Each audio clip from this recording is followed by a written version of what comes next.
ओम शांति, ओम शांति, ओम शांति।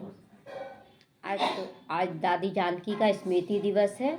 आज के दिन दादी संपन्न और संपूर्ण बन गई थी और उनकी याद में हम लोग भी रहेंगे और मुरली भी सुनेंगे। और यही उनको मुरली का बहुत नशा था दादी जानकी को। जब ब्रह्मा बाबा बोले से पूछी दादी जानकी कि हम कैसे इन लोगों के बराबर में आएंगे, तो बोले कि बच्ची 21 बार मुरली पढ़ो। तो बोले कि 21 बार ही क्यों, हम 51 बार पढ़ेंगे। और इतना नशा था, जब भी उनको कोई देखा है मुरली हाथ में, मुरली पढ़ते हुए, इतना नशा रहता था। तो हम लोग भी मुरली को बहुत ध्यान से सुने, समझें और उसको धारण करें। मतलब ऐसा नहीं कि अब बार बार मुरली को हम पढ़ते रहें लेकिन धारण नहीं करें। हमें मुरली पढ़ना भी है, समझना भी है और उसको धारण भी करना है।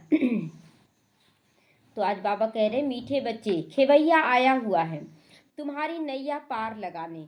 तुम बाप के सच्चे होकर रहो, बाप से सच्चे होकर रहो तो नैया हीलेगी डोलेगी लेकिन डूब नहीं सकती है। हम लोग जब चलते हैं ज्ञान में, उसके बाद सच्चाई क्या होता है ना कि घड़ी घड़ी कुछ ना कुछ देभान आ जाता, मतलब भाव भी उठ गया। भाव जैसे संकल्प नहीं की, अचानक कोई आया, गेस्ट आया, क्यों आया, मतलब अचानक भाव थोड़ा सा उदासी टाइप का आ गया और उसके बाद फिर ठीक हो गए। पता भी नहीं चला कि ये भाव आया और चला भी गया। उस भाव का भी फल निर्धारित हो जाता है। तो इसीलिए बाबा कहता है कि बच्चे अपने कर्म को चेक करो, अपने बोल को चेक करो, बोल के बाद संकल्प को चेक करो, संकल्प के पीछे भाव को चेक करो। सूक्ष्म सूक्ष्म सूक्ष्म होता जा रहा है। तो बाबा कहते हैं कि बच्चे, अगर तुम सच्चाई से सब कुछ चलते हो तो सच की नाव हिलेगी डोलेगी लेकिन डूबेगी नहीं। और होता भी ऐसा है कि परिस्थिति आएगा लेकिन आपको डुबाएगा नहीं बल्कि और आगे बढ़ा देगा। प्रश्न है, बाप की याद बच्चों को यथार्थ न रहने का मुख्य कारण क्या है? बच्चों को याद नहीं रहने का, बाप की याद बच्चों को यथार्थ न रहने का मुख्य कारण क्या है? उत्तर है, साकार में आते आते भूल गए हैं। जैसे साकार में आते आते, मतलब सत्युग से जब उतरे हम लोग निराकार आत्मा, और आते आते आते अभी क्या है, पूरी तरह से हम भूल गए थे कि मैं आत्मा हूँ, मैं अनेक शरीर लेकर आई हूँ, ये भी भूल गए। हम लोग क्या सोचते थे कि इसी जन्म में शरीर लिए और सारा कर्म हिसाब किताब इसी समय बन रहा है, दुख सुख सब कुछ यही सब है। लेकिन बाबा बताया कि 63 जन्म से हिसाब किताब बनते आया, गिरते ही चले आए हो। तो हम आत्मा निराकार हैं और हमारा बाप भी निराकार है। साकार होने के कारण साकार को याद सहज आ जाता है। जैसे हम साकार में हैं तो देखते हैं कि कृष्ण सहज याद आते हैं, दुर्गा देवी या फिर कोई भी देवी देवता साकार में जो सहज याद आते हैं। लेकिन हम जब आत्मा समझते हैं तो परमात्मा को याद करने में टाइम लग जाता है। तो बाबा कहते हैं कि सहज याद साकार ही आने लगा, निराकार याद नहीं आने लगा। तो देही अभिमानी बनकर अपने को बिंदी समझकर बाप को याद करना, इसी में तो मेहनत लगती है ना। बाबा कहते हैं बिंदी समझकर बिंदी बाप को याद करना। ओम शांति। शिव भगवानुवाच, इसका नाम तो शिव नहीं है, ब्रह्मा बाबा का नाम शिव नहीं है, इनका नाम ब्रह्मा है और इन द्वारा बात करते हैं बाबा, शिव भगवानुवाच कहते हैं। तो वह तो बहुत बार समझाया गया है। कोई मनुष्य को या देवता को अथवा सूक्ष्म तनवासी ब्रह्मा विष्णु शंकर को भी भगवान नहीं कहा जाता है, भगवान नहीं कहा जाता किसी को। सबके बारे में बाबा कह रहा है कि चाहे कोई मनुष्य हो या देवता हो या सूक्ष्म तनवासी ब्रह्मा विष्णु शंकर हो, किसी को भगवान नहीं कह सकते हैं। जिनका कोई आकार व साकार चित्र है उनको भगवान नहीं कह सकते। आकारी शरीर भी और साकारी शरीर भी अगर किसी का है तो उसको भगवान नहीं कहेंगे, भगवान केवल निराकार को कहेंगे। भगवान कहा ही जाता बेहद के बाप को। भगवान कौन है यह कोई को भी पता नहीं, नेति नेति कहते गए हैं, हम नहीं जानते हैं। तुम्हारे में भी बहुत थोड़े हैं जो सही रीति समझते हैं। यथार्थ रीति अगर बाबा को पहचान जाए तो दुख अशांति हो ही ना। बाबा को अगर सही रीति पहचान जाए तो कभी भी मुश्किल आए ही ना। मुश्किल आया और खेल के रूप में उसको पार कर लेंगे, लेकिन सही पहचान नहीं है बाबा का, जिसके कारण हम भूल जाते हैं। बाहर से परिचय हो गया है, अंदर से उसको महसूस नहीं कर पा रहे हैं। तो आत्मा कहती, हे भगवान, अब आत्मा तो है बिंदी, तो बाप भी बिंदी ही होगा ना। तो अब बाप बच्चों को बैठ समझाती हैं। बाबा के पास कई बच्चे आते हैं जो यह भी नहीं समझते कि हम आत्मा बिंदी कैसे हैं। कोई तो अच्छी रीति समझते हैं, बाप को याद भी करते हैं। बेहद का बाप है सच्चा हीरा। हीरे को बहुत अच्छी डिब्बी में डाला जाता है। कोई के पास अच्छे हीरे होते हैं तो किसी को दिखलाना हो तो सोने चांदी की डिब्बी में डालकर दिखलाते हैं। जैसे ब्रह्मा बाबा ज्वेलर्स था ना, तो वो जब हीरा बेचता था तो सोने या चांदी का बहुत सुंदर सुंदर डब्बा तैयार करता था, उसमें हीरा को रखता था दिखाने के लिए, ताकि वो और आकर्षण का केंद्र बने। तो हीरो को जौहरी ही जाने और कोई क्या जाने। जो जौहरी होता है, देखिए स्थूल हीरा भी पहचानने का क्षमता ब्रह्मा बाबा में बहुत था, और अभी आत्मा रूपी हीरे को भी पहचानने का क्षमता किसके अंदर ज़्यादा था? ब्रह्मा बाबा के अंदर। तो झूठा हीरा दिखाए तो किसी को भी पता ना पड़े, क्योंकि पहचान नहीं है। हम लोगों के सामने भी ऐसी अनेक आत्माएं आएंगी जो बोलेगी बहुत अच्छा लगेगा, लेकिन अगर पहचान होने का रहेगा तो आप थोड़ा समय भी उसे पहचान लेंगे उसके अंदर क्या कमी है, क्या कमी है। तो झूठा हीरा कोई दिखाए कि देखो ये सब पूरा सफ़ेद पहन लिया है, बैग ये सब लगा लिया है, बाबा बाबा भी कह रहा है। एक बहन थी जो माउंट आबू में मिली थी, और उनसे बातचीत होने लगा एक बहन का, तो बोली कि नहीं ये तो बहुत अच्छा ज्ञान देती है, बहुत अच्छा ज्ञान देती है। तो फिर एक दिन बोले कि ठीक है बात करते हैं। बात किए तो उसमें देव भान था, और इस कुल की नहीं थी, मतलब ओम मंडली की थी, ओम मंडली की थी वो। और इस स्कूल में आकर इस ग्रुप में शामिल होकर सारे बच्चों का नंबर निकालने के लिए आई थी, और फिर उल्टा पुल्टा डालने के लिए आई थी। तो जैसे ही पहचाने, पहले तो उसको तुरंत हटाएं ग्रुप से। तो इसलिए पहचानना है, ये नहीं सोचना है कि माउंट आबू गई है, सफ़ेद ड्रेस पहनी है तो वो हीरा सच्चा बाबा का बच्चा बन गया। नहीं, ऐसे बहुत ठग जाते हैं। तो अब सच्चा बाप आया हुआ है, परंतु झूठे भी ऐसे ऐसे हैं जो मनुष्यों को कुछ भी पता नहीं पड़ता है। सावधानी दे रहा है बाबा कि सावधान रहकर करना है। तो गाया भी जाता ना, सच की नाव हिले डुले पर डूबे नहीं। सच की नाव हिलेगी डोलेगी लेकिन डूब नहीं सकती है। झूठ की नाव हिलती नहीं है, इनको कितना हिलाने को करते हैं। देखिए झूठ की नाव जो है ना, कोई कितना भी हिलाने का कोशिश करे वो नहीं हिलेंगे, लेकिन वो डूब जाएंगे। लेकिन जो सच की नाव रहेगी वो हिलेगी डोलेगी लेकिन डूबेगी नहीं। झूठ और सच में यही अंतर है। अभी झूठ में जो चल रहे हैं देखिए कितना मस्ती से चल रहे हैं, और जो सच पे चलते हैं उसका देखिए लाख बहुत सारा विघन आता है, क्योंकि उसको मजबूत बनाया जाता है। तो जो वहाँ उस नाव में बैठे हुए वह हिलाने की कोशिश तो करते हैं। ट्रेटर गाए जाते हैं ना, ट्रेटर कौन बनता है? बाबा के बच्चे ही ना ट्रेटर बनेंगे, बाहर वाले क्या जाने यहाँ क्या पढ़ाया जाता है। तो अब तुम बच्चे जानते हो खेवैया बाप आया हुआ है, बागवान भी है वो। बाप ने समझाया यह कांटों का जंगल है, सभी पतित है ना। कितना झूठ है, सच्चे बाप को कोई बिरला ही जानता है, वहाँ वाले तो कोई पूरा नहीं जानते हैं, पूरी पहचान नहीं है। बाबा कहते यहाँ वाले कोई पूरा नहीं पहचानते, जैसे माउंट आबू में रहने वाले भी पूरी तरह से नहीं पहचानते, तो यहाँ सेंट्रो में रहने वाले भी पूरा नहीं पहचानते। चलो आए बाबा का ज्ञान सुने चले गए। आत्मिक भाव में रहकर परमात्मा को याद करना, तब कहेंगे कि हाँ पूरा पहचान मिल गया है। क्योंकि बाबा गुप्त है ना, भगवान को याद तो सब करते हैं, वह भी जानते हैं कि निराकार ही है, परम धाम में रहते, हम भी निराकार आत्मा हैं।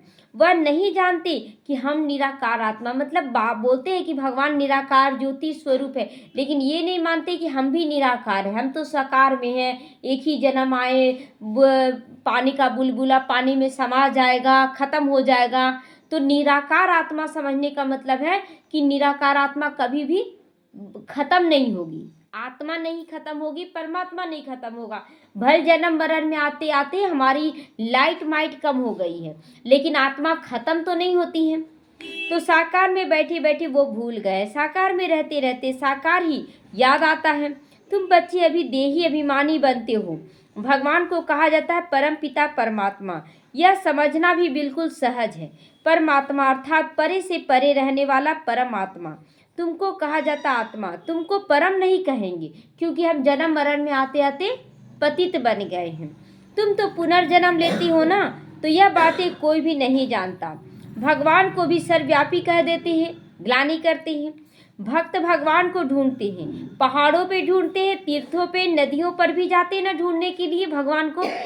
पहाड़ों पर ढूंढने, कितना ऊंचे ऊंचे पहाड़ पर जाते हैं, कितना चल कर जाते हैं।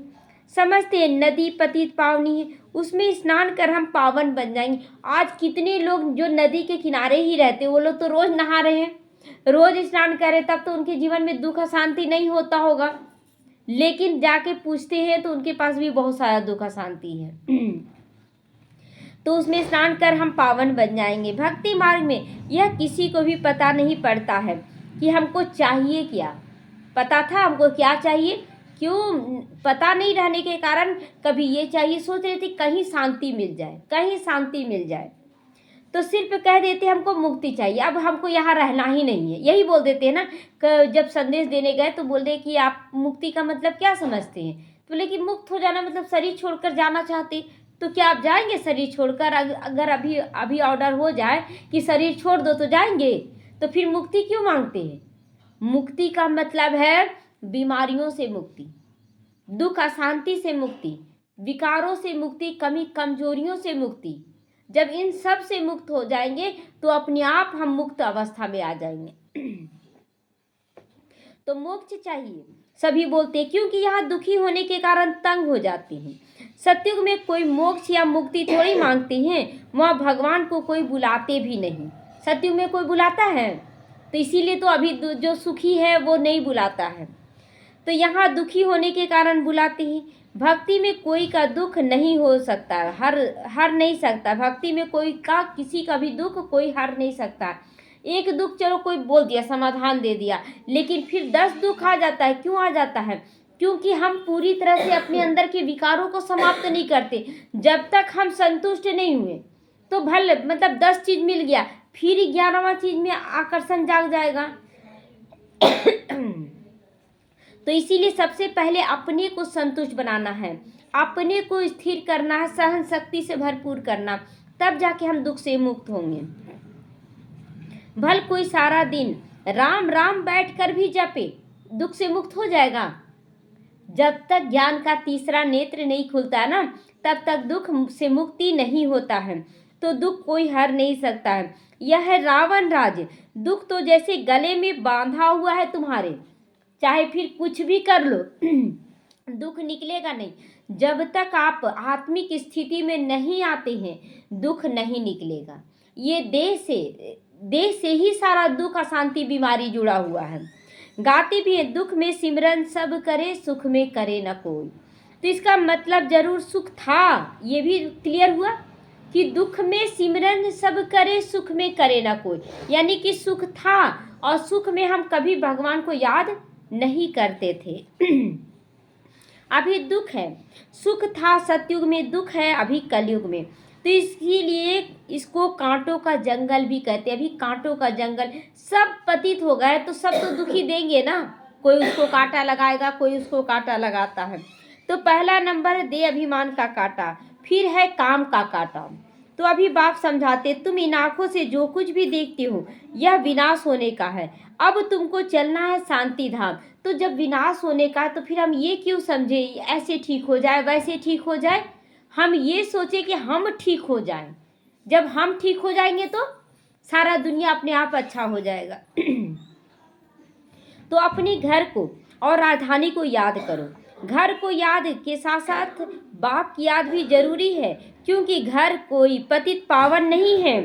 तुम पतित पावन बाप को याद करते हो। जब भी घर जाते हैं तो देखते हैं बाबा ज्ञान सूर्य के रूप में बैठा, क्योंकि बाबा को याद करने से ही हमारे ऊपर जो विकारों का खाद पड़ गया ना वो जलेगा।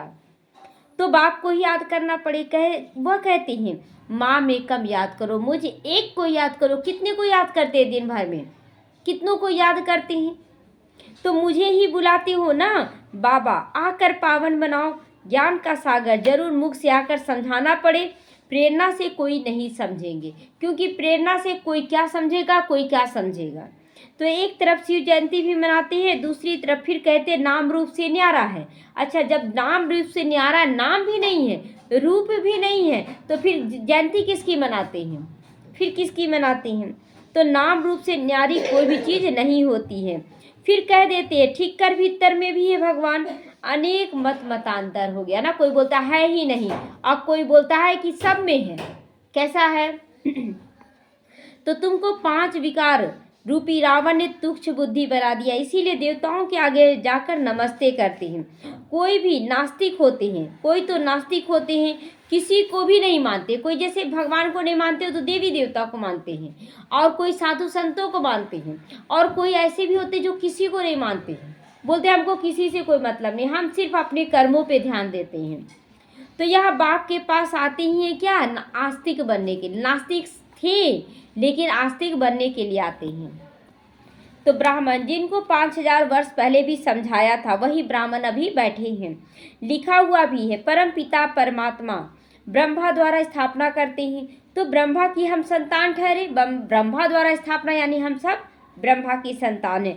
तो प्रजापिता ब्रह्मा तो मशहूर है, तो जरूर ब्राह्मण ब्राह्मणियाँ भी होंगी। अभी तुम शूद्र धर्म से निकलकर ब्राह्मण धर्म में आए हो। वास्तव में हिंदू कहलाने वाले अपने को असली धर्म को जानते नहीं, इसीलिए कभी किसी को मानेंगे, कभी किसको मानेंगे, अपने धर्म को नहीं जानते। अभी तो देखिए कि बहुत बच्चे क्या है, दूसरे दूसरे धर्मों में भी कन्वर्ट हो जा रहे हैं। क्यों? सोचते इसमें नहीं प्राप्ति, उसमें ज़्यादा प्राप्ति है। दूसरे धर्म में भी अप्राप्ति है, सभी दुखी हैं, लेकिन क्या है कि इस धर्म में ज़्यादा तमो प्रधानता आ गया, हिंदू धर्म में, और सब धर्मों में ज़्यादा तमो प्रधानता नहीं आया है, इसीलिए उसमें थोड़ा ज़्यादा प्राप्ति है। वहाँ पर चलने वाले लोग थोड़ा स्थिर हैं, यहाँ चलने वाले लोग स्थिर नहीं हैं, इसीलिए आकर्षण उन लोग को लग जाता है। तो बहुतों के पास जाते रहेंगे। क्रिश्चियन लोग कभी किसी के पास जाएंगे नहीं जाते, वो अपना सब कुछ पकड़ा देंगे लेकिन जाएंगे नहीं। लेकिन बाबा के ज्ञान में तो क्रिश्चियन, हिंदू, मुस्लिम, सिख, ईसाई सब आ रहे हैं। तो अभी तुम सिद्ध करके बतलाते हो कि भगवान बाप कहते मुझे याद करो। एक दिन अखबारों में भी पढ़ेगा, भगवान कहते हैं मुझे याद करने से तुम पतित से पावन बन जाओगे। उस समय साकार में थे ना, तो बाबा बोलता था कि अखबारों में पढ़ेगा। अभी तो सोशल मीडिया में छा गया है, ब्रह्मा कुमारी हर चीज़ में छा गया है। जब विनाश नज़दीक होगा तब अखबारों द्वारा यह आवाज़ कानों में पड़ेगा। अखबारों में कहाँ कहाँ से समाचार आते हैं ना, अभी भी डाल सकते हैं। भगवानुवाच परम पिता परमात्मा शिव कहते हैं कि मैं हूँ पतित पावन, मुझे याद करो तो तुम पावन बन जाओगे। इस पतित दुनिया का विनाश सामने खड़ा है। बाबा बार बार बोल रहा है कि बच्चे इस पतित दुनिया से मन बुद्धि हटा लो, क्योंकि इस दुनिया का विनाश सामने खड़ा है। विनाश जरूर होना है, यह भी सबको निश्चय हो जाएगा। जब देखेंगे कि कोई ना कोई ऐसा घटना घट रहा है बार बार, तो लोगों को यकीन हो जाएगा कि विनाश तो होना ही है। रिहर्सल तो होती रहेगी, रिहर्सल तो थोड़ा बहुत हो रहा है। तुम बच्चे जानते हो जब तक राजधानी स्थापन नहीं होती तब तक विनाश नहीं होगा। अर्थक्वेक आदि भी होनी है। जब तक पूरा घर नहीं बन जाता है तो कुछ सामान इधर सेट करना, कुछ सामान इधर, जब तक पूरी तरह से अच्छा से नहीं हो जाता तब तक क्या होता है कि कभी ध्यान इधर जाएगा, कभी ध्यान उधर जाएगा। तो उसी तरह जब तक पूरी तरह से अब तैयारी नहीं हो जाता है, अंदर में कमी कमजोरियों का विनाश नहीं हो जाएगा, तब तक ये परिस्थितियाँ आती रहेंगी। तो अर्थक्वेक आदि तो होना ही है। एक तरफ बॉम्ब्स फटेंगे, दूसरी तरफ नेचुरल कैलमिटीज आएगी, दूसरी तरफ बाढ़ भूकंप भी आएगा, एक तरफ विश्व युद्ध भी छिड़ जाएगा। अन्न आदि भी नहीं मिलेगा, अन्न भी नहीं मिलेगा, और इसीलिए बाबा भी तैयारी भी करवा रहा है। कम से कम भोजन होता जा रहा है सबका। अपने आप सभी बच्चे बोलते हैं ना कि मेरा पेट भरा हुआ है, मेरा पेट भरा हुआ। बहुत कम अनाज कम होता जा रहा है सबका, क्योंकि बाबा उसका पेट भर दे रहा है। तो अन्न आदि नहीं मिलेगा, स्टीमर नहीं आएंगे, फेमन पड़ जाएगा, सूखा पड़ जाएगा, भूख मरते मरते ख़त्म हो जाएंगे। और हम बच्चों को ऐसी स्थिति होगा क्या? मरेंगे ऐसे भूखों? नहीं, बाबा के बच्चे ऐसे नहीं मरेंगे। भूख हड़ताल जो करते फिर कुछ ना कुछ जल व शहद आदि लेते रहते हैं, वो लोग भी देखिए पोल खोल रहा है बाबा कि जो भूख हड़ताल करते हैं वो जल और शहद लेते रहते बीच बीच में। वजन में हल्के हो जाते हैं, यह तो बैठे बैठे अचानक अर्थक्वेक हो जाएगा, मर जाएंगे। यहाँ तो भूख हड़ताल करने की जरूरत ही नहीं, अचानक आ जाएगा अर्थक्वेक, सब खत्म हो जाएंगे। विनाश तो जरूर होना है। साधु संत आदि ऐसे नहीं कहेंगे कि विनाश होना है, इसीलिए राम राम कहो। वो लोग बाहर वाले राम राम कहो, देखते ना, बोलते राम नाम सत्य है। क्यों आया राम नाम सत्य है? क्योंकि राम परमात्मा का नाम है और उनका नाम लेना ही सत्य, बाकी सब झूठ है। मनुष्य तो भगवान को जानते नहीं, भगवान तो खुद ही अपने को जाने और ना जाने कोई। भगवान खुद अपने को जानता है और कोई हम लोग नहीं जान सकते। मेरे बारे में कोई जान सकता है? आपके बारे में कोई नहीं जान सकता। आप खुद जानेंगे चाहे तो परमात्मा जानेगा, है ना, लेकिन परमात्मा को हम लोग कोई नहीं जान सकते, केवल एक परमात्मा अपने आप को जानते हैं। तो उनका टाइम है आने का, परमात्मा का, जो फिर इस बूढ़े तन में आकर सारे सृष्टि के आदि मध्य अंत का नॉलेज सुनाते हैं। तुम बच्चे जानते हो अभी घर वापस जाना है सभी को, कि अभी यही रहना है? जाना है। तो इसमें खुश होना चाहिए कि दुख? खुश होना चाहिए। तो हम शांति धाम जाते हैं। मनुष्य शांति ही चाहते हैं, परंतु शांति कौन देगा? कोई दे सकता है शांति? कोई शांति नहीं। जब तक आप अपने अंदर धारणा नहीं करेंगे तब तक शांति नहीं होगा। कहते हैं ना, शांति देवा मांग रहे भिखारी की तरह।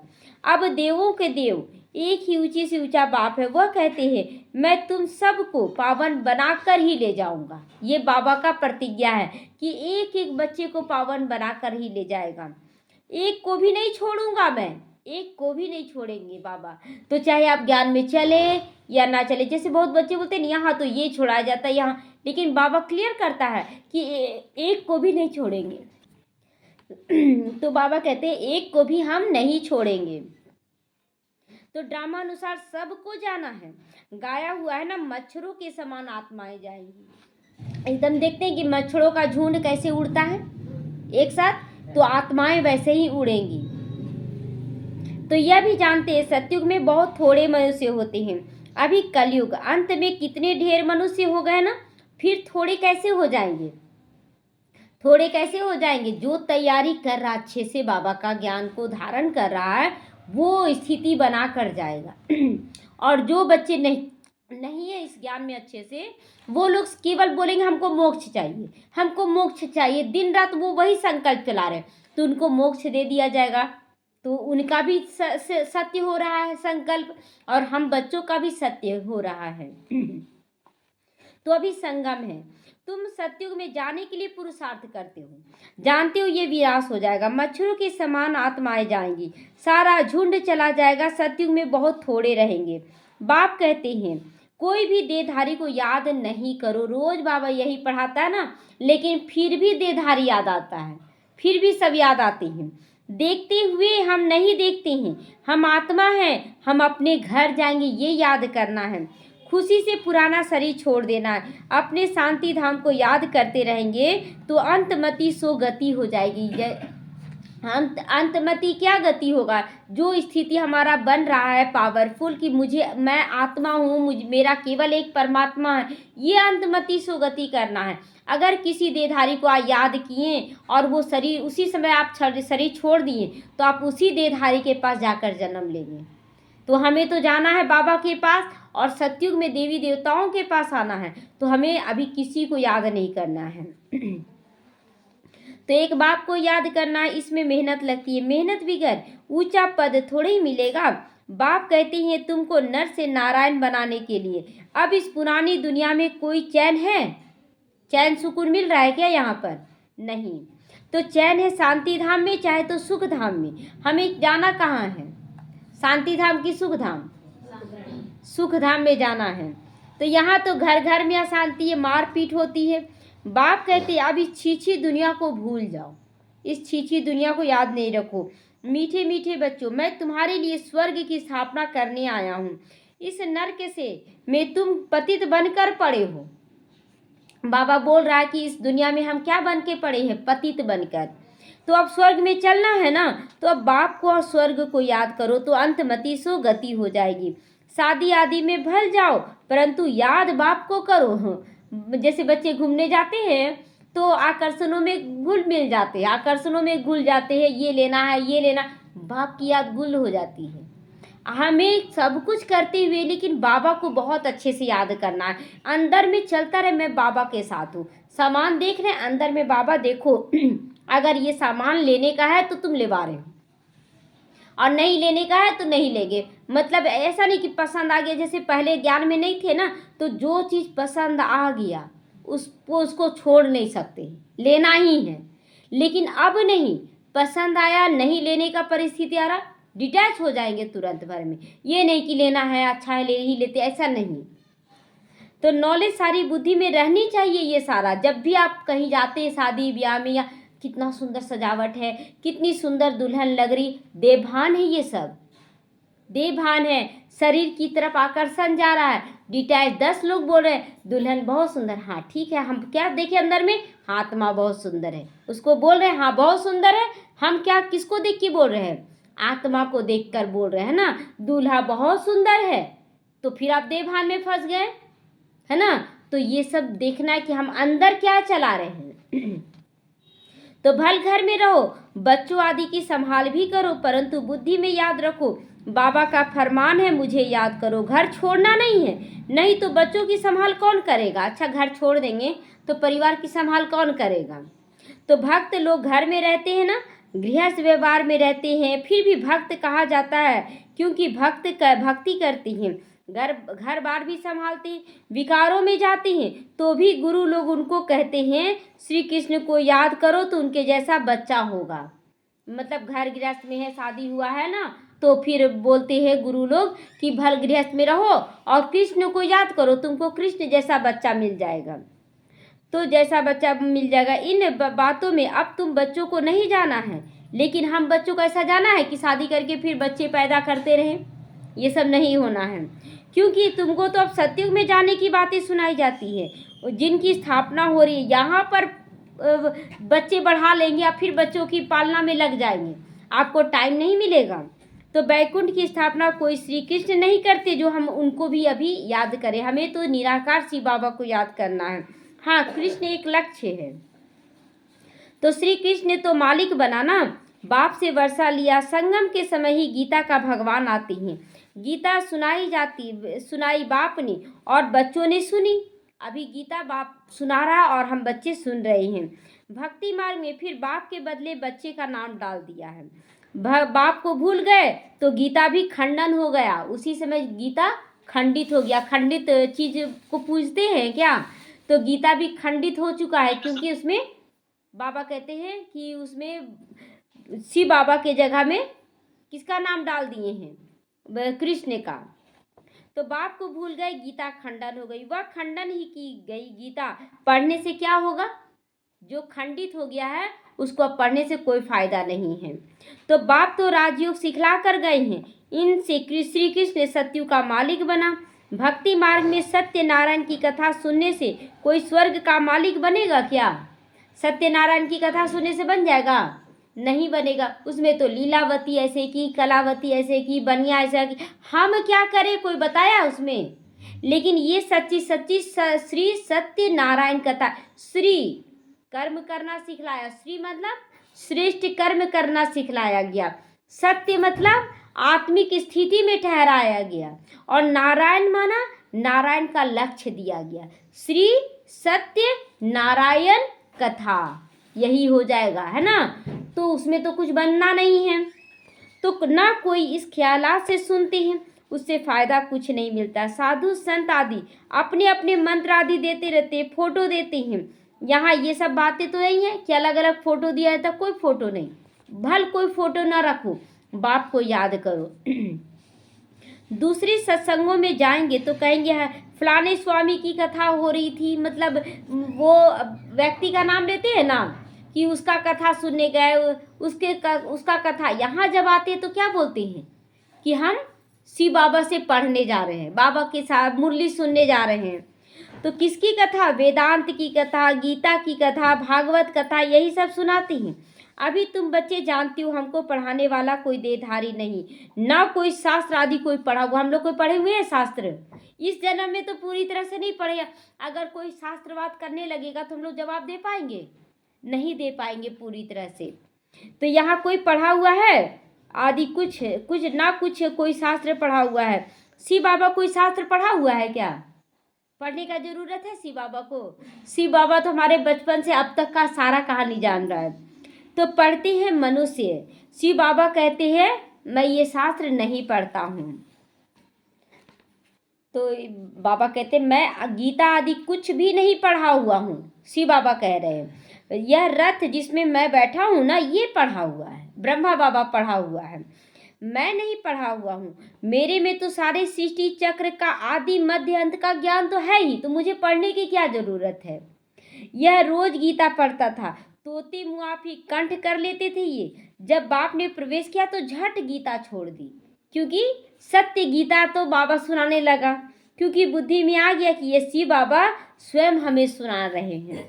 बाप कहते मैं तुमको स्वर्ग की बादशाही देता हूँ, तो अब पुरानी दुनिया से ममत्व मिटा दो, सिर्फ माँ मेकम याद करो, यह मेहनत करनी है। सच्चे आशिक को घड़ी घड़ी मासूम की याद आती रहती है ना। प्रेमी को प्रेमिका याद आती है और प्रेमिका को प्रेमी याद आता है। तो हम सच्चे प्रेमी हैं। अब सच्चे प्रेमी हैं तो केवल एक सच्चा शिव बाबा याद आना चाहिए। तो अब बाप की याद भी ऐसी पक्की रहनी चाहिए। पारलौकिक बाप कहते बच्चे मुझे याद करो और स्वर्ग के वर्षे को भी याद करो। इसमें और कुछ भी आवाज़ करने या झांझ आदि बजाने की कोई दरकार नहीं। यहाँ जब याद करने के लिए बैठाते हैं तो कोई ढोल मजीरा बजाने को कहते हैं क्या? नहीं ना। तो अच्छे अच्छे आते हैं तो बजाए जाते हैं, जिनका अर्थ भी अब तुम समझते हो, समझाते हो। अच्छे अच्छे आते हैं तो बजाए जाते हैं, जिनका अर्थ भी तुम समझाते हो। गीता बनाने वाले खुद कुछ भी नहीं जानते। मीरा भक्तिन थी तो भी वह अभी ज्ञानी हो। तुम तो अभी ज्ञानी हो। मीरा भक्तिन थी, ज्ञानी नहीं थी। वो प्रेम दीवानी थी, ज्ञानी नहीं थी। और हम लोग प्रेम भी कर रहे हैं और ज्ञान युक्त प्रेम कर रहे हैं। तो बच्चों से जब कोई काम ठीक नहीं होता है तो बाबा कहते तुम तो जैसे भक्त हो, काम ठीक नहीं कर रहे हैं तो ज्ञानी नहीं है तब तो ठीक नहीं कर रहे हैं। अगर आपको समझ है कि कैसे बनाया जाता है खाना, तो आप खाना अच्छे से बनाएंगे कि नहीं। आपको नॉलेज है कि बिजनेस कैसे करना है तो आप बिजनेस अच्छे से करेंगे। नहीं मालूम है तो आप दूसरे का भक्त बनेंगे ना, कि सीखने के लिए जा रहे हैं किसी के पास। तो वह समझ जाते कि बाबा ने हमको ऐसा क्यों कहा, भक्त क्यों कह रहे, क्योंकि अभी भी हम जान नहीं रहे, समझ नहीं रहे। बाप समझाते बच्चे अब बाप को याद करो, पैगंबर बनो, मैसेंजर बनो। तुमको पैगंबर बनना है ना, मैसेंजर बनना। सबको यही पैगाम दो कि बाप और बरसे को याद करो तो जन्म जन्मांतर के पाप भस्म हो जाएंगे। अब घर वापस जाने का समय आ चुका है। अब घर जाना है कि यहीं पर रहना है? घर जाना है। तो भगवान एक ही निराकार है, उनको अपना देह है ही नहीं। तो बाप ही अपना परिचय बैठ कर देते। मन मना भाव का मंत्र भी एक शिव बाबा ही देते, क्योंकि मन से शिव बाबा को याद करना है। और जब कृष्ण को याद करते तो सामने में कृष्ण का मूर्ति, आंखों द्वारा हम कृष्ण की मूर्ति देखते हैं। तो साधु सन्यासी आदि ऐसे कभी नहीं कहेंगे कि अब विनाश होना है, बाप को याद करो। तो बाप ही ब्राह्मण बच्चों को याद दिलाते क्या कि विनाश सामने खड़ा है ना। रोज रोज बाबा यही बोलता है ना, विनाश किस चीज़ का? पुरानी दुनिया का विनाश, नई दुनिया की स्थापना भी तो कर रहा।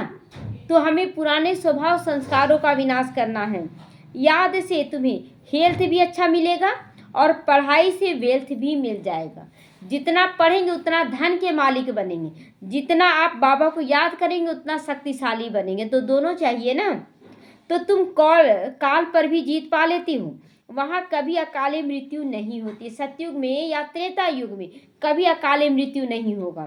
देवताओं ने काल पर भी विजय पाई हुई है, अभी पा रहे हैं ना हम सभी बच्चे। अच्छा, मीठे मीठे सीखी लेते बच्चों प्रति माता पिता बाप दादा का याद प्यार और गुड मॉर्निंग। रूहानी बाप की रूहानी बच्चों को नमस्ते। हम रूहानी बच्चों की रूहानी माता पिता बाप दादा को याद प्यार, गुड मॉर्निंग और नमस्ते नमस्ते। शुक्रिया बाबा, शुक्रिया। धारणा के लिए आज मुख्य सार है, ऐसा कोई कर्म नहीं करना है जो बाप द्वारा भक्त का टाइटल मिले। भक्त का टाइटल मिलने वाला काम नहीं करना। मतलब आपको समझाया जा रहा है कि आप आत्मा हैं, आत्मा हैं, और आप फिर भी दुखी हो रहे। तो ये भक्ति में ना रोते थे हम लोग, भक्ति में ना गिड़गिड़ाते थे ये ठीक कर दो, ये ठीक कर दो। हम भक्त हैं कि बच्चे हैं? बच्चे हैं। तो आज से ये भक्ति वाला संस्कार छोड़ेंगे ना। तो भक्त का संस्कार, बाबा भक्त का टाइटल ना दे दे, याद रखना है। पैगंबर बनो, तुमको तो सबको परिचय देना है, दूसरों को भी शांति में लाना है, बाप और बच्चे को याद करने का पैगाम देना है तुमको। इस पुरानी दुनिया में कोई चैन नहीं है, यह छीछी दुनिया, इसे भूलते जाना है। घर की याद के साथ साथ पावन बनने के लिए बाप को जरूर याद करना है। वरदान है प्रवृत्ति, यानी गृहस्थ में रहते, तो प्रवृत्ति में रहते, परवृत्ति में रहने वाले निरंतर योगी भवा। निरंतर योगी बनने का सहज साधन है प्रवृत्ति में रहते, परवृत्ति में रहना। परवृत्ति अपनी मतलब स्मृति स्वरूप रहना। परवृत्ति अर्थात आत्मिक रूप, पर और डैश वृत्ति, यानी कि मैं परम धाम की रहने वाली हूँ। पर मतलब परम धाम की रहने वाली हूँ, मैं परमात्मा की संतान हूँ, मैं आत्मा हूँ। ये हो गया पर वृत्ति। और प्रवृत्ति गृहस्थ है, तो उसको नहीं, पर वृत्ति में रहना है।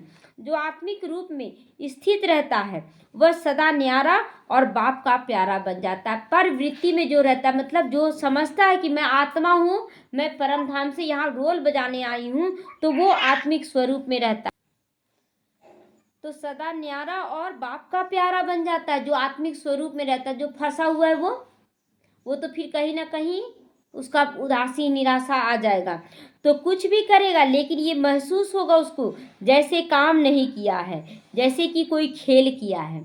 अगर आप पूरी तरह से योग देखिए, जब जब ऐसा नहीं है कि शरीर है ना हमारा कि पुराना है, थक जाएगा, ज़्यादा काम करेंगे तो थक जाएंगे, लेकिन अगर काम में भी 10 मिनट 5 मिनट निकाल कर आप योग कर ले बाबा को, फिर तुरंत वो चार्ज हो जाता है, पूरा शक्ति आ जाता है और फिर आप काम करने के लिए तैयार हो जाते हैं। लेकिन आप सोचते हैं ना कि सारा काम कर ही लेंगे ना तभी हम बैठेंगे, ऐसा भी हो सोचते हैं, सारा काम कर लेंगे तब निश्चिंत होके, और जब सारा काम करके आते हैं और जब बाबा के पास आते हैं बैठने के लिए तो क्या होता है, लगता है, नींद आने लगता है ना, नींद आने लग जाता है।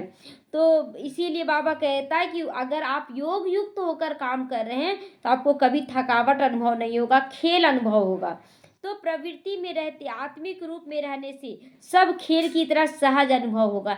खेल लग रहा ना, कुछ भी करते हुए जैसे खेल के रूप में कितना पार होते जा रहा, पता नहीं कितना बड़ा बड़ा काम होता है, कितना सेवा होता है, लेकिन कोई थकावट नहीं। आज सेवा कर लिए ना, कल ठीक हो जाएंगे और कल फिर सेवा आ जाता है, फिर तैयार हो जाते हैं करने के लिए। तो बंधन नहीं लगेगा, लेकिन सेवा एंजॉय लगेगा। आज ये खेल खेलना है, कल ऐसा खेल खेलना है। तो सिर्फ स्नेह और सहयोग के साथ शक्ति का एडिशन करो। शक्ति का एडिशन क्या करना, मैं आत्मा हूँ, ये शक्ति का एडिशन करना है, बीच बीच में याद करना है। तो हाई जंप लगा दोगे। हाई जंप मतलब जब शक्तिशाली रहेंगे, थक जाएंगे तो दौड़ पाएंगे, उछल नहीं पाएंगे। जब शक्तिशाली रहेंगे तो परिस्थिति आसानी से पार हो जाता है। स्लोगन है बुद्धि की महीनता और आत्मा का हल्कापन ही ब्राह्मण जीवन की पर्सनालिटी है।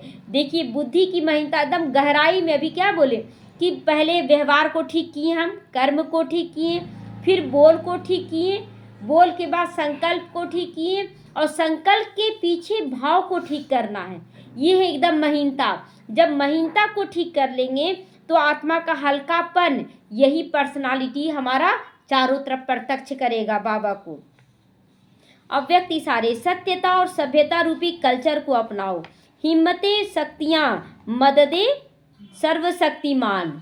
जब हम शक्ति स्वरूप में होकर कदम आगे बढ़ाते तो सर्वशक्तिमान हमारा मददगार बनता है। शेरनियाँ कभी किसी से डरती नहीं। कौन कौन यहाँ शेरनी है, कौन कौन भेड़ गिदड़ है?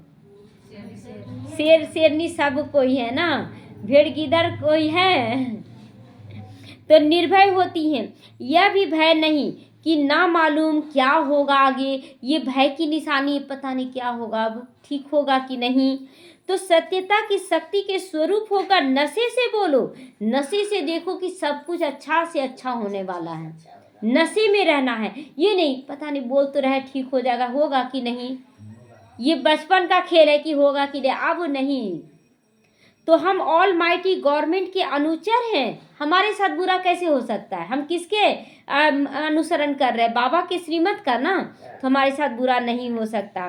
तो इसी स्मृति में से यथार्थ को यथार्थ में लाना है। जो बुराई है उसको समाप्त करके अच्छाई में आना है। सत्य को प्रसिद्ध करना है, ना कि छिपाना। सत्य को क्या करना है, चारों सामने लाना है।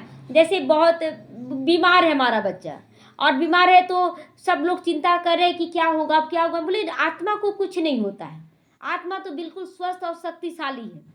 अब कुछ दिनों के बाद सच में वो ठीक हो जाती है, तो प्रत्यक्षता हुआ कि नहीं, सच में आत्मा को कुछ नहीं हुआ। तो इसीलिए बाबा कहता है सत्य को प्रसिद्ध करना है, ना कि छिपाना है। छिपा लेते हैं मतलब हम देवभान में आ जाती हैं। लेकिन सत्यता के साथ बोल में मधुरता और सभ्यता भी जरूरी। कुछ नहीं होगा, मेरा बच्चा को कड़ा होके बोल देते हैं ना कभी कभी, स्थिरता से बोले कि कुछ नहीं होगा, शांति से रहे। मेरे जैसे जा रहे थे ना, जब बेटा को जल गया था चेहरा, तो ऐसे ऐसे कर रहा था वो पूरा ना, तो रास्ता में जितने लोग थे ना सब टोकने लगे कि क्या हुआ क्या। बोले कुछ नहीं हुआ है, सब एकदम ठीक है, कुछ नहीं हुआ। अब बेटा बोल रहा जल गए जल गए। बोले क्यों बोल रहा है जल गए, कुछ नहीं हुआ है, कुछ नहीं हुआ है। और देखिए सुबह से शाम तक ठीक हो गया। स्थिति को पावरफुल रखिए। देखते हुए भी हमें नहीं देखना है, सुनते हुए भी नहीं सुनना। क्या देखना, आत्मा को देखना। आत्मा को कुछ छू सकता है, कोई छू नहीं सकता। जब आत्मा पावरफुल है तो तुरंत शरीर ठीक हो जाएगा। तो मधुरता और सभ्यता के साथ प्रत्यक्षता का नगाड़ा बजाना। बाबा रोज रोज बोलता है सत्यता, सभ्यता, नम्रता, धैर्यता, सारे गुणों को धारण करके बाप को प्रत्यक्ष करना है। ओम शांति।